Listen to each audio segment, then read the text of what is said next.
Today's video is going to take you through the activities that were done in class on Thursday, August 19th and Friday, August 20th. If you missed those class periods, you need to get out your composition notebook. I will be treating this Microsoft Word document as if it were a composition notebook. You are going to want to enter in a title in your composition notebook. You can go ahead and title these notes Tone, Mood, and Audience, with the class period's date so that you know when these notes were taken. And it would be August 19th or the 20th, depending upon when you have class. In class, we talked about tone and mood. You should have kind of touched on these your freshman or sophomore year, but we need to make sure that we have the same definition for tone and mood and audience when we're talking about these in class. So the definition for tone is that you need to make sure that you understand this is how the author sounds in a piece of literature or any kind of creative work, whether that be a song or a movie. So tone is how the author comes across in the piece of literature. Are they angry? Do they have a comical tone? This is how they put the words together to sound to the audience. Then, when talking about mood, that's kind of the opposite. It's how does the audience react to the piece? What's the emotional reaction? I'll fix that typo there. What is the emotional reaction that the audience has? After reading a piece or listening to a song, are you amused? Are you angry? Does it make you sad? Is it a dour tone? How do you feel? So tone and mood can be sometimes similar. For instance, often Edgar Allan Poe comes across as dark and mysterious, and after reading a piece, sometimes the mood of the audience can also mimic that tone. But I also want you to understand that sometimes it can be completely different. So what I'm going to have you do first is I'm going to have you log on to YouTube and find my username.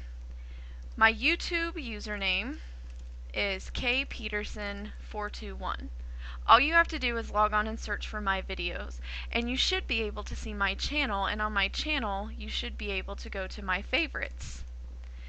And under the favorites, I want you to choose the singular mother love commercial and view that commercial.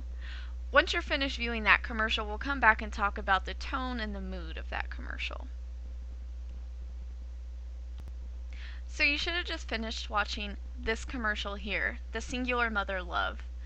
It was a commercial that was on TV not too long ago. Sometimes they still play it, but if you notice, the tone and the mood are quite different. In the singular commercial, the tone is angry, harsh, just dour, I guess you could say. The mother and the daughter are screaming at one another almost. So that's the tone, that's how they come across. But then the mood, how did it make you feel? It kind of makes me chuckle, not laugh out loud, but just amused at the conversation because undoubtedly we've had a conversation that almost mimics that with probably one of our parents. So this is a good lesson in understanding that tone and mood can sometimes be completely different. So let's take a look back at the composition notebook. In the composition notebook, you are going to do the following. You are going to write images and leave some space to record answers, and then you're going to put lyrics. You're going to watch two different music videos, but they are of the same song, just performed by two different artists. The first music video you're going to watch is 9 Inch Nails' version of the song Hurt. You should be able to find this video again on my YouTube channel here. And if you scroll all the way up to the top, as long as you find the one that's entitled 9 Inch Nails' Hurt Live from 1995, and you make sure that you're watching the live concert version, you are going to watch this music video. And in your composition notebook, you are going to record any images that stand out for you and any lyrics that stand out for you. So in the video, it's black and white. You're going to make it full screen so that you can make sure that you see everything. Anything that really stands out to you that is memorable, jot down that image. Any of the lyrics that stand out for you, I want you to jot down those as well. And then once you're finished watching the 5-minute video, I want you to come back and so that we can discuss the images and the lyrics that you saw in that video. Okay, so you should have just finished watching the 9-Inch Nails version of Hurt. Quite dark, probably. Maybe you have a lot to jot down. I want to make sure that we also title these notes so that we know which video it is that we're watching. So I'll title it Hurt by 9-Inch Nails. Now, some of the images that you may have seen might be the snake, which remember is a symbol for the original sin that Adam and Eve had in the Garden of Eden. You may have also seen explosions. We talked about the explosions that we saw while watching this video in class. You may have seen hungry or desperate people. There was the one of the mother holding the child and they just looked desolate. There was the decaying fox. A lot of people noticed the bird catching the fish in the water, and then the fox coming back to life. Now, some lyrics that may have stuck out. I hurt everyone. Everyone goes away. You are still the same, or you are somewhere else. I am still the same. All of these images and lyrics combined, and whatever else that you have down, you may notice they all evoke certain emotions. So if we're talking about the tone of the 9-Inch Nails video, what words would you use to describe the tone? How does Trent Reznor, the lead singer, and the rest of the band come across in this video? Some things that we were able to come up with in class was that it was a depressive tone, that it was a dour tone, that it was a regretful tone. That's how he came across while singing. A pained tone even. He sounded like he was in pain. So if that's the tone, then what's the mood? What kind of mood does it set for the people who are watching it? You may have some words to add of how it made you feel. In class, we came up with sullen. Like, it's just kind of shocking, and it puts you into a daze-like state. Some other people said dour. It puts them in a gloomy state. So if the tone is depressive and the mood is sullen or dour, who do you think the audience is that he's talking to? You may or may not have caught this, but at the beginning of the song, he actually says, "The needle tears a hole, the old familiar pain." This is actually a song that's about drug addiction. So if we were going to say what the subject of it is, it's actually about rehabilitation. Trent Reznor, the lead singer, was a heroin addict, and this is his song about what it's like to go through a drug addiction, and then at the end, there's actually a tonal shift where he starts to become hopeful. He starts to realize that maybe I can save myself. And so if that's the tone and the mood and the subject, the audience is young people who are going through similar experiences. Okay? Maybe they're people who are in a bad place in life. Maybe they're recovering drug addicts themselves. But at the same time, people who would connect to this song are people that can identify, and that's his audience.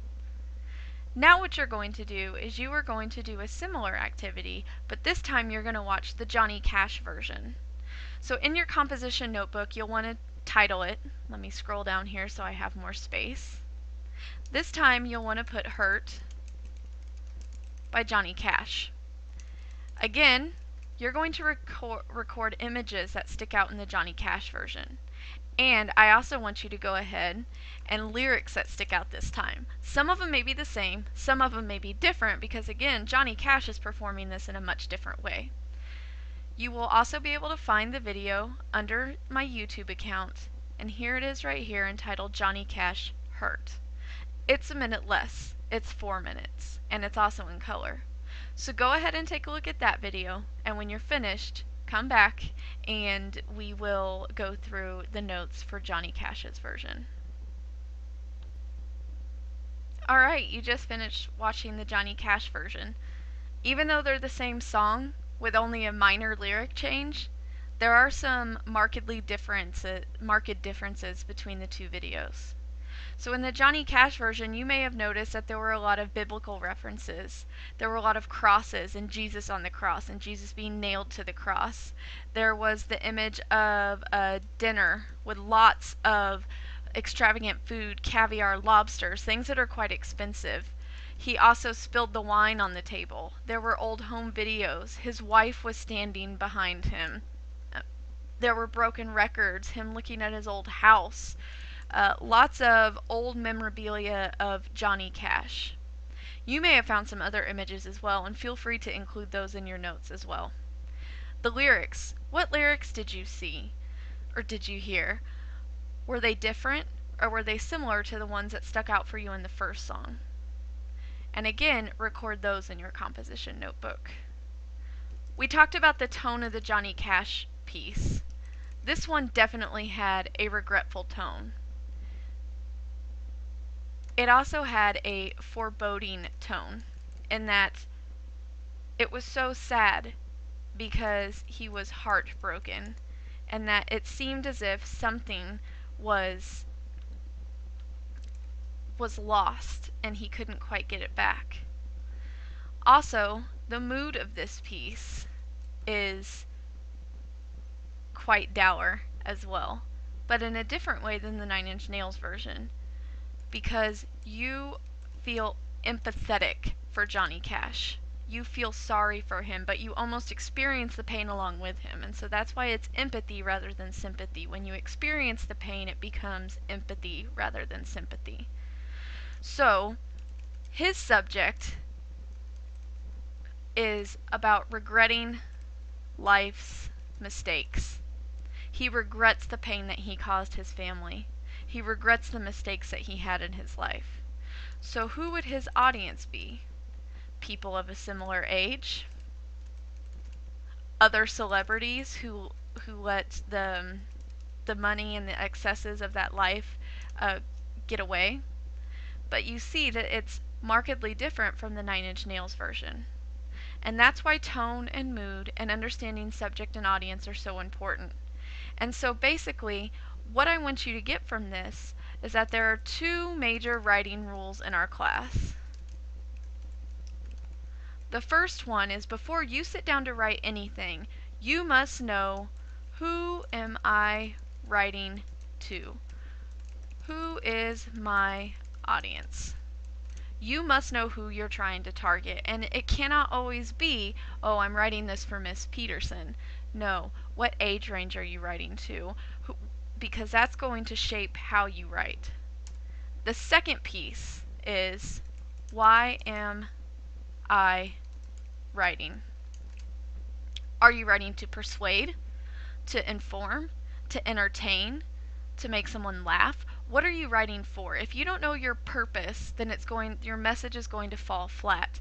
In Nine Inch Nails, Trent Reznor and the rest of the band knew that they were writing to explain the agony of rehabilitation and drug addiction. Johnny Cash knew that he was writing almost an apologetic love note to his family and regretting the mistakes that he did. So when you sit down to write a piece, who are you writing to? Why are you writing? At the completion of this activity, everything should be recorded in your composition notebook. Once you're finished with this activity, in order to get credit, I want you to bring me your composition notebook to show me that you have completed the activity. If you have any questions or need anything run by you once more, please don't hesitate to come see me.